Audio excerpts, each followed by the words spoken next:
पाकिस्तान में लॉकडाउन में नरमी से मुताल्लिक बड़े और अहम फैसले कर लिए गए हैं और मुल्क में कोरोना के फैलाव को रोकने के लिए 1.5 माह से नाफिज लॉकडाउन को हफ्ते से मरहलावार खोलने का ऐलान कर दिया गया है, जिसके साथ ही कंस्ट्रक्शन सेक्टर से मुंसलिक कारोबार को काम करने की इजाजत होगी। छोटी मार्केटें, मोहल्ले और देही इलाकों में मौजूद दुकानें भी खुली जा सकेंगी, जबकि बड़े मॉल्स और बड़ी मार्केटें बंद रहेंगी। अब वो कौन कौन से मॉल्स होंगे, कौन कौन सी मार्केटें होंगी जो खुल सकेंगी या बंद रहेंगी, वो मुख्तलिफ सूबों के नुमाइंदे आज हमें शो में बताएंगे। जबकि अब सुबह 8 बजे के बजाय फजर के बाद से शाम 5 बजे तक दुकानें खोलने की इजाज़त होगी। इसके साथ साथ अस्पतालों की मखसूस OPDs भी मरीजों के लिए खोल दी जाएंगी। अहम बात यह है कि लॉकडाउन को मरहलावार उठाने का ऐलान करते हुए कई सेक्टर्स को काम करने की इजाज़त दी गई है, मगर ट्रांसपोर्ट और तालीमी इदारे खोलने की इजाज़त नहीं दी गई है।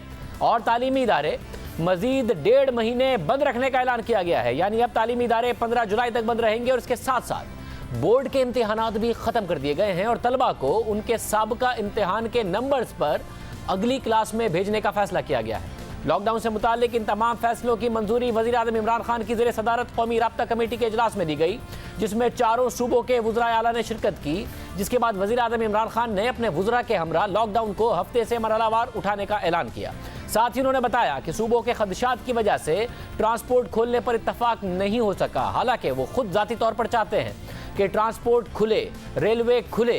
अहम बात यह है कि रेलवे ने 10 मई से महदूद ऑपरेशन शुरू करने का ऐलान किया था, मगर आज इस हवाले से फैसला नहीं हो सका। इस बारे में वजीर रेलवे शेख रशीद का कहना है कि ट्रेन सर्विस की बहाली के लिए सूबों की हिमायत वो हासिल नहीं कर सके और वजीर आज़म ने इस मामले को मजीद मुशावरत के लिए फैसले को 2-3 दिन के लिए मुलतवी किया है। हमारी ये ख्वाहिश थी कि हम 10 तारीख से ट्रेनें भी चला दें, लेकिन तमाम सूबों की हम हमायत हासिल नहीं कर सके और इमरान खान साहब ने as a democrat prime minister की हैसियत से इसको 2-3 दिन मजीद कंसिडरेशन के लिए रखा है। मेरी पूरी ख्वाहिश है कि गरीब की सवारी रेलगाड़ी को ईद से पहले दोबारा शुरू किया जाए और हम तमाम वो एहतियाती तदाबीर इख्तियार करेंगे जो SOP में शामिल हैं। और मुझे तवक्के है कि ईद से पहले इमरान खान की इजाज़त से हम दोबारा ट्रेनें चलाने में कामयाब हो जाएंगे।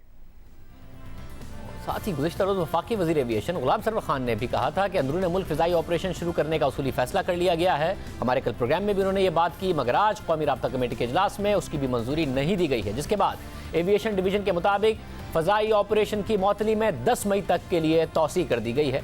आज इन फैसलों की मंजूरी दी गई, उसकी तफसील वफाकी वज़ीर मनसूबाबंदी और कमांड एंड कंट्रोल सेंटर के सरबराह असद उमर ने बताई। उनका कहना था कि छोटी मार्केटें खोल दी जाएंगी, मगर बाजार और बड़े शॉपिंग मॉल्स बंद रहेंगे। अस्पतालों की मखसूस OPDs भी खोल दी जाएंगी। हफ्ते में 2 दिन पहले की तरह सब कुछ बंद रहेगा, जबकि कंस्ट्रक्शन के शोबे से मुंसलिक कारोबार और दुकानें खोलने की तफसील वफाकी वज़ीर सनअत व पैदावार हम्माद अजहर ने बताई। उनका कहना था कि तमाम सूबों की इत्तफाक़ राय से इस बारे में फैसला किया गया। हमने मुतफ़िक़ा फ़ैसला किया है सूबों के साथ भी कि हम मंदरजा झैल सनत जो है उसको खोलने जा रहे हैं और इस सनत के साथ इनकी दुकानें भी खुलेंगी। पाइप मिल्स जिसमें PVC और स्टील पाइप्स दोनों शामिल हैं, paint manufacturing units, ceramics, sanitary ware और टाइल्स, इलेक्ट्रिकल केबल्स और switch gear manufacturing units, steel और एल्यूमिनियम, इनकी तमाम दुकानें और इनकी तमाम मैन्युफैक्चरिंग यूनिट्स इनको खोला जाएगा। इसके अलावा हार्डवेयर स्टोर्स को भी खोला जाएगा पूरे पाकिस्तान में। कोरोना केसेस को सामने रखते हुए हम ओपनिंग्स करते जा रहे हैं। हम इस सूरत हाल को मॉनिटर करते रहेंगे और अगर ज़रूरत पड़ेगी तो मज़ीद सेक्टर्स को भी खोलेंगे।